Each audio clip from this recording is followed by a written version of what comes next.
Regarding ultraviolet protection, we have huge experience testing optical filters, so that we are going to setting up a test method to measure ultraviolet protection factor in fabrics. And we want to launch a specific project about fabrics, protected protection, and comfort. So the main subject of my presentation will be the sun-protected clothing. And I want to talk about these items. First one's climate change and outdoors workers, just to put in context the risks. The second one, I'll give you a list about protection measure against this ultraviolet radiation. Following, I will focus on some protective clothing in the PPE guideline. Just give you the state of the art about the certification category of this product. And following, I will give you some tips about fabrics and protective properties, and I'll introduce the main goal of our project. And finally, I'm going to say a few words about sunscreen, creams and lotions. So the European strategy on health and safety at work established as a key priority anticipating and managing change, such as climate change. Climate change mainly affects to outdoor workers. They are exposed to extreme temperatures and high level of ultraviolet radiation. So that, sun exposure to sunlight is healthy, is enjoyable, but too much sun can be dangerous. Overexposure to natural ultraviolet radiation can cause immediately damage, such as sunburn, and as a long-term problems, as skin cancer and cataracts. It's a fact that the skin cancer is increasing around per year around the whole world. So we are talking about a carcinogenic agent, and so that the occupational risk sector has to pay attention on it.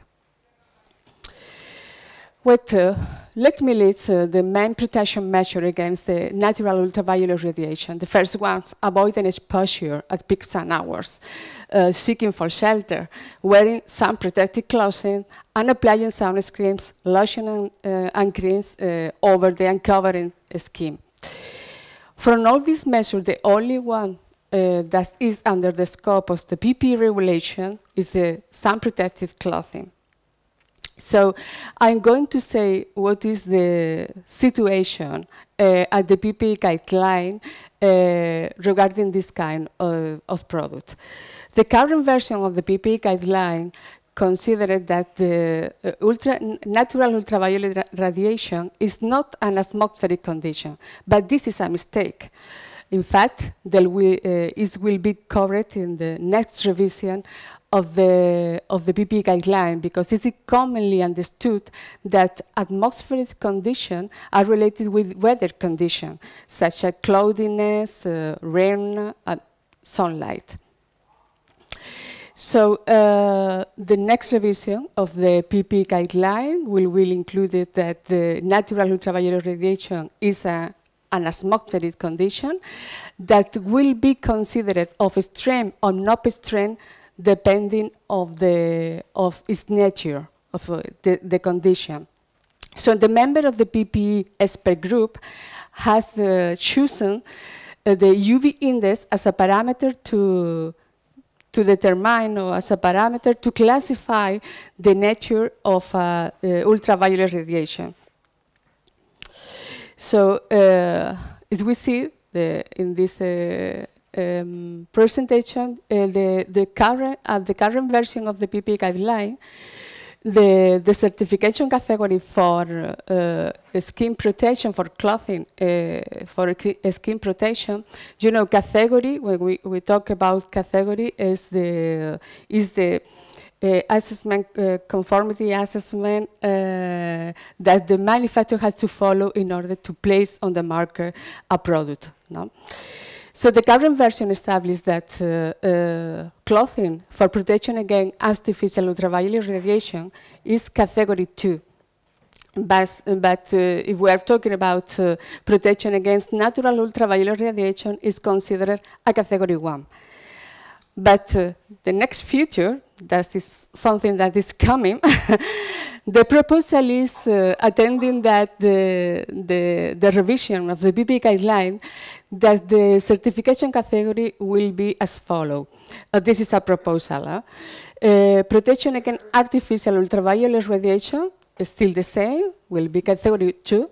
But if we talk about protection against natural ultraviolet radiation, if we consider natural ultraviolet radiation of extreme nature, it will be category 2 for both cases, professional use and private use.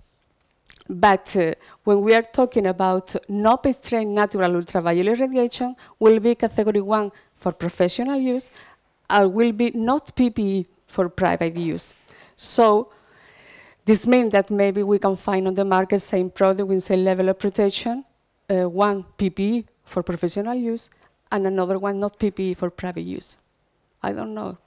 Does it make sense? Just a question, not clear answer. Yes, this is a proposal because the member state has to send comments to the PPS per group, so it's something that is still pending to get the final decision. On the other hand, as I said before, the parameter to decide is ultraviolet radiation, natural ultraviolet radiation is extreme or not, will be the UV index. And the PPS per group has fixed a UV index of 11 as a borderline between extreme and non-extreme, as a proposal. But if you have a look on the scale, the UV index of 11 is on the top of the scale. In fact, it's found in rare occasions in Europe, maybe at the high altitudes. So I don't know why, which is the high level of the UV index in every European country. But I came from Seville, you know, south of Spain, south of Europe. And during the whole year, we have an UV index between 7 and 10. So in our opinion, it's not realistic to fix an UV index of 11 at the BP guideline as a borderline. So our proposal is to fix in lower UV level. For example, 7 or 8 that the World Health Organization recommend wear some clothing to protect against the ultraviolet radiation for this the level of the UV. So as I said, it's a proposal, so we are still we had to wait the final decision. What the factor or the properties protection of a fabric is a measure, or is shown normally about the UPF, is the ultraviolet protection factor, and it represents the protection against the natural ultraviolet radiation, and indicates the part of the ultraviolet radiation that can penetrate through a piece of fabric. So the UPF is based on the erythematous effect of the ultraviolet radiation, mainly due to the ultraviolet B as a part of the ultraviolet solar spectrum. And the main, there are several reports that show that highlight different factors that can affect the UPF. We can find that the porosity, area of coverage, because porosity, low porosity is good for better UPF because it means better area of coverage. Thick fabrics are more protected than thin. Color does not affect UPF when we are talking about synthetic materials.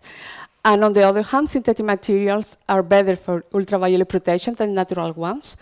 And obscure humidity increases protection against ultraviolet. So when we wear fabric or clothing with UPF rating, you feel confident about the level of protection that clothing is providing. So it's needed to have a test method and harmonized test methods. In Europe, the standard that deal with or establish the test method for measuring the ultraviolet protection factor is the standard 13758. This standard is under revision. The working group voting from the technical committee 248 is in charge of this revision. And we are members of this working group, so we are going to participate in a trial in order to get test methods robust, consistent, and reproducible.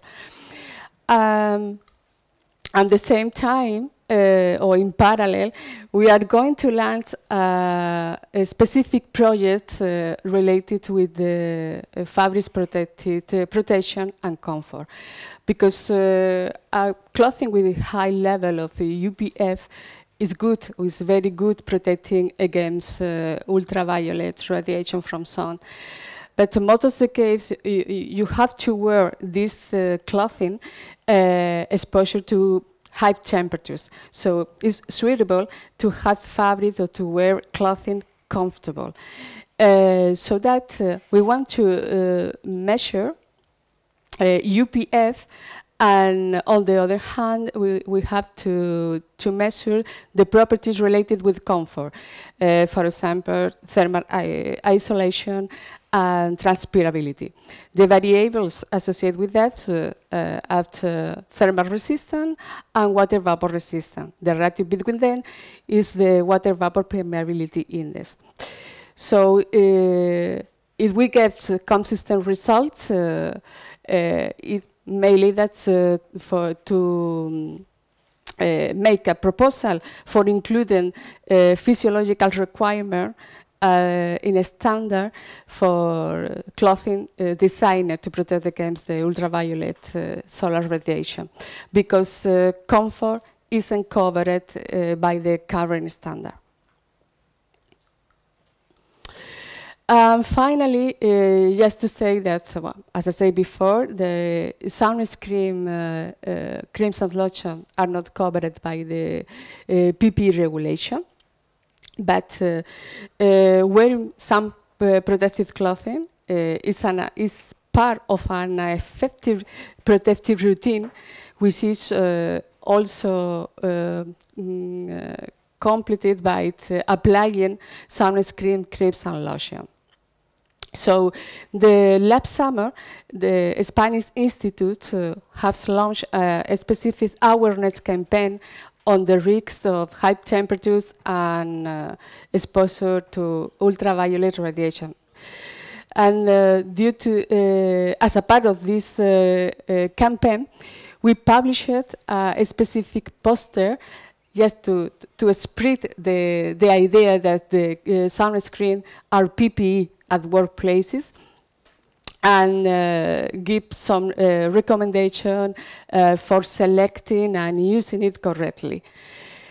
You can get this poster on the website of the Institute, the Spanish Institute. Of course, is in Spanish and in English also. So as you can see, there is a lot of work to do. There is still a lot of work to do regarding the properties, protection properties of the fabrics, thinking about ultraviolet radiation, and also regarding certification category, in order to put or to place on the market safety products and avoiding to confuse final users. So thank you very much.